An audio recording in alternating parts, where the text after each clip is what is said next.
Aloha guys, this is Joyce from Enjoy Scrapping 2, and today I'll be making a design team card for Tibular Designs LLC using the Altenew stamps and my new gelatos. Since Mother's Day is really close, I'm going to make this into kind of like a Mother's Day card, and I thought this rose was just perfect, and it's a great size to color. And you can color with all different mediums. This stamp set is really fun. So I'm going to be using the Tim Holtz Distress Watercolor cardstock, and I already cut it out using the Lawn Fawn stitched rectangle die, and I'm using the smoother side of the cardstock because this watercolor cardstock has a rough side and a smoother side. And so I put the stem on the Fiskars stamp press, and I already stamped out the roses and fussy cut them out. I cut two, and now I'm using my favorite things hybrid black licorice ink, and I'm going to stamp that right onto that watercolor cardstock. This ink is perfect whether you want to do watercoloring or whether you want to color with alcohol. It can be used with both watercolor and alcohol. So I think that's pretty awesome. So this is a very big rose. So here I'm trying to kind of position it. And all the supplies that I used for this video will be listed below if you want to check it out. I think I'm going to have a lot of fun coloring this roses in all different mediums. So this, so it's just really pretty, the stem. And then today I decided that I was gonna color the roses using my gelatos. Before that, I'm going to stamp the sentiment. It says, "Thank you for being you." I think that is just beautiful. So I'm using the same ink, and I'm going to just put it at the bottom. This is a very elegant flower. And as I was saying, I'm going to be coloring the roses today with the gelatos. It can be used, you can color this with so many different coloring mediums like I was saying, but I was really excited to play with this new metallic gelato set that I got. I haven't used it yet, and I've been really dying to use it. So I decided to use the metallic gelatos today. So it's going to be a very subtle watercolor look.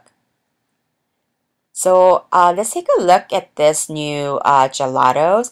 The new gelatos have the clear cap at the top, unlike the older ones that has just the regular color. So I thought that was pretty cool. You can see the color. So I just chose out a dark pink and a dark green. And here I'm just going to just kind of smush it onto that plastic palette next to me. The whole thing is like the acrylic block almost, that thing.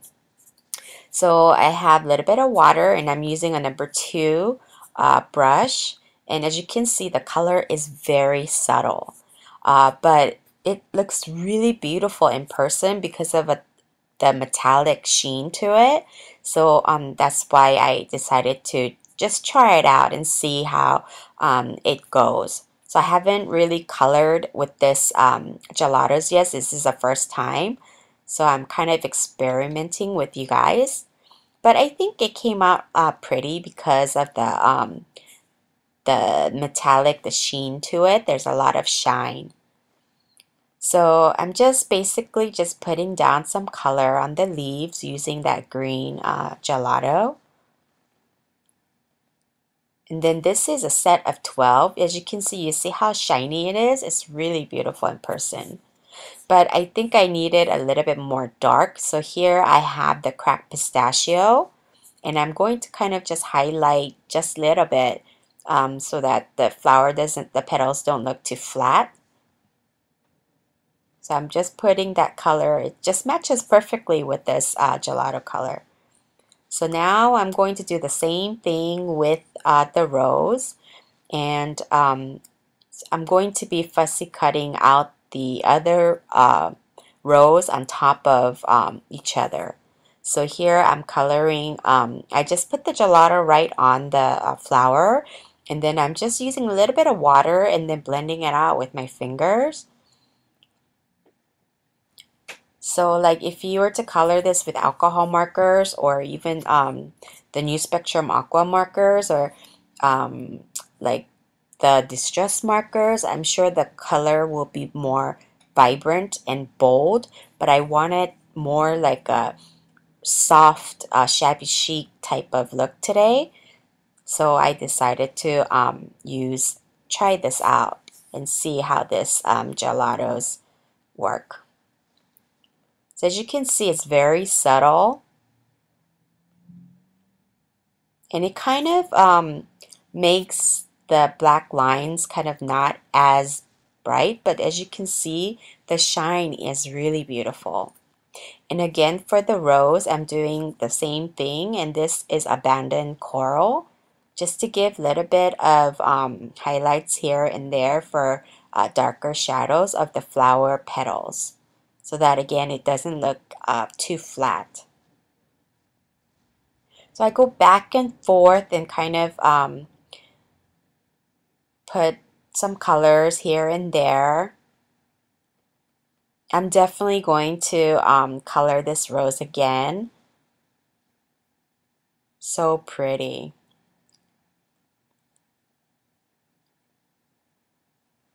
So I'm deepening up the colors where it's going to kind of fold in.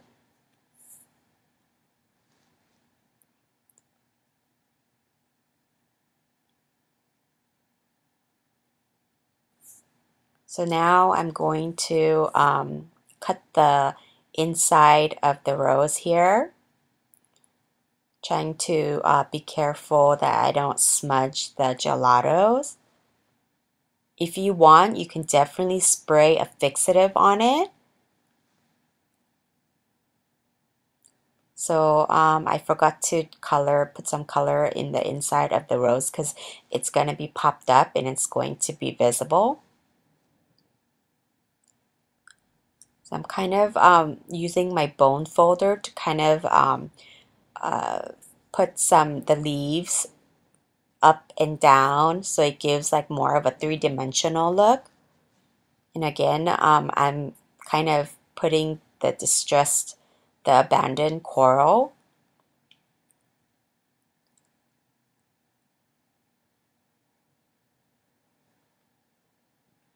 Can you see that shimmer? It's really pretty. And that's how it's going to be.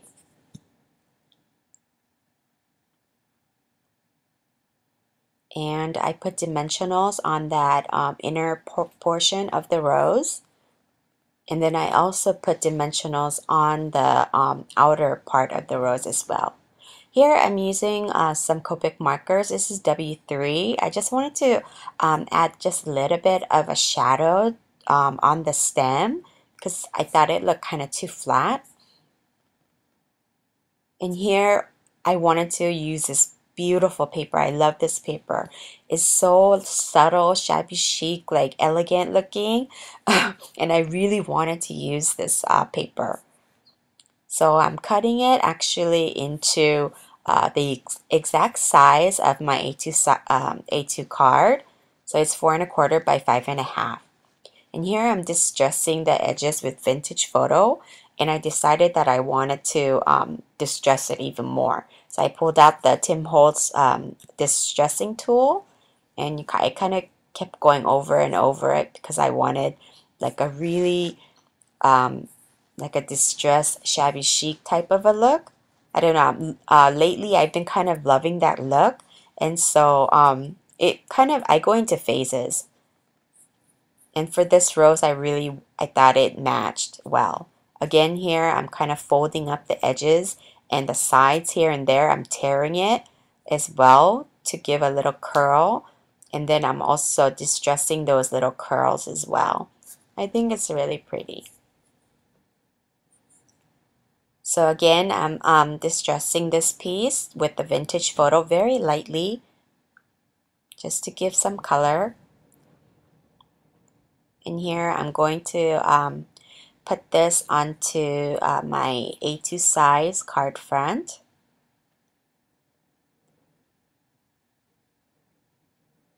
And then for the little peaks of white right there that's poking out, I also distressed that with the vintage photo as well, so the white isn't so bright. Now I'm putting some ATG gun on this piece and attaching it. It's a little off, so I had to fix it. Now I grabbed the Signal white gel pen, and I'm putting some faux stitching all around.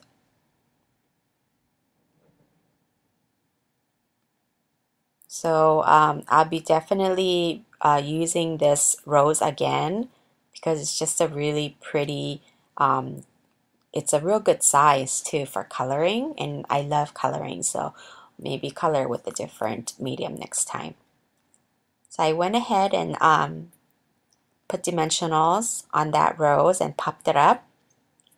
And it looked kind of too plain, so I grabbed some of my loose pearls.